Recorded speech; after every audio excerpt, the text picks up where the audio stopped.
झारखंड में मानसून की सुस्त चाल अब किसानों की चिंता बढ़ाने लगी है। राज्य के कई जिलों में सामान्य से कम बारिश होने के कारण धान की खेती प्रभावित होने की आशंका है। गुमला जिले में भी यही स्थिति देखने को मिल रही है। यहाँ खेतों में अब तक उम्मीद के मुताबिक पानी नहीं पहुँच पाया है। हालांकि जिला प्रशासन और कृषि विभाग ने इस चुनौती को पहले ही भांप लिया था। इसी वजह से धान के साथ साथ वैकल्पिक खेती का बढ़ावा देने की तैयारी पहले से ही कर ली गई थी। किसानों को दलहन, तिलहन और मोटे अनाज की खेती के लिए बीज उपलब्ध कराए जा रहे हैं ताकि कम बारिश के बावजूद उनकी खेती और आमदनी प्रभावित ना हो। चलिए अब विस्तार से समझते हैं कि पूरा मामला क्या है। तो गुमला जिले के कई इलाकों में इस बार बारिश सामान्य से काफी कम हुई है। इसका असर सीधा धान की खेती पर पड़ने की संभावना है।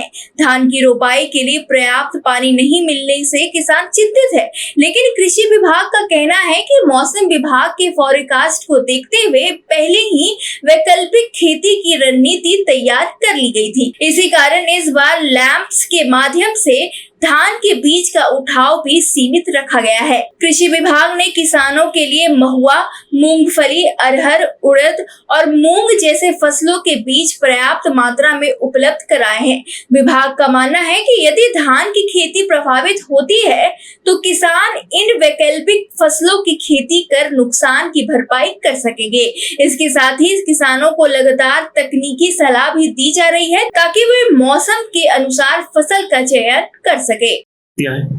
यहाँ पर है कि पहले तो हमारी इस बार एल नीनो के प्रभाव के कारण बारिश की कम संभावना है।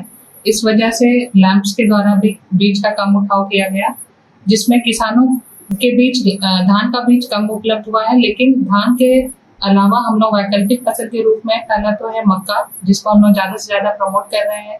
मक्का के साथ हम लोग मड़वा को भी प्रमोट कर रहे हैं किसानों के बीच, और इन सभी के अलावा आत्मनिर्भरता इन पल्सेस के अंतर्गत हम लोग उनके बीच उड़द, अरहर एवं मूंग का बीज का वितरण भी किए हैं, और साथ में उनके द्वारा ड्राफ्ट लगाया गया है 50% अनुदान पर, जिसे किसानों के ही खेत में लगाया भी जा रहा है।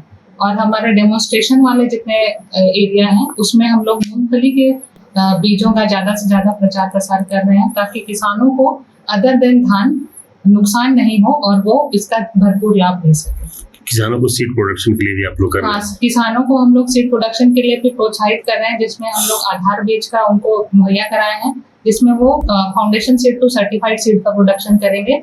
और ये हमारे एक बिशनपुर रेहे फार्म में किया जा रहा है, और साथ में ये किसानों के फील्ड में उड़द की भी खेती की जा रही है, जो किसानों के द्वारा ही उनके फील्ड पे किया जा रहा है। इसका लाभ मिलेगा किसानों को? इसका लाभ किसानों को जरूर मिलेगा, और इसमें किसानों की सहभागिता भी बढ़ेगी ताकि किसान वैकल्पिक फसल की ओर ज्यादा आगे बढ़ सके।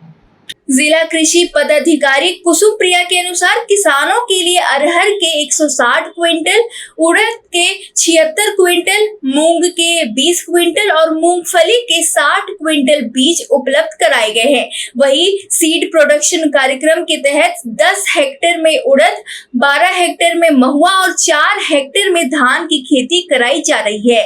विभाग का उद्देश्य किसानों की आय को सुरक्षित रखना और कम बारिश में प्रभाव को कम करना है। इधर गुमला के उपायुक्त दिलेश्वर महतो ने भी किसानों को भरोसा दिलाया है कि प्रशासन हर परिस्थिति में उनके साथ है। उन्होंने कहा है कि प्राकृतिक परिस्थितियों पर किसी का नियंत्रण नहीं है, लेकिन उससे पैदा होने वाली चुनौतियों से निपटने के लिए प्रशासन पूरी तरीके से तैयार है। किसानों को हर संभव सरकारी सहायता उपलब्ध कराई जाएगी और उन्हें आर्थिक या तकनीकी परेशानियों का सामना नहीं करने दिया जाएगा। फिलहाल कम बारिश ने किसानों की चिंता जरूर बढ़ा दी है, लेकिन कृषि विभाग का दावा है कि समय रहते ही की गई तैयारी और वैकल्पिक खेती की योजना किसानों के लिए राहत साबित होगी। अब यह देखना होगा कि आने वाले दिनों में मॉनसून कितना साथ देता है और किसान किस हद तक इन वैकल्पिक फसलों को अपनाकर अपने नुकसान की भरपाई कर पाते हैं।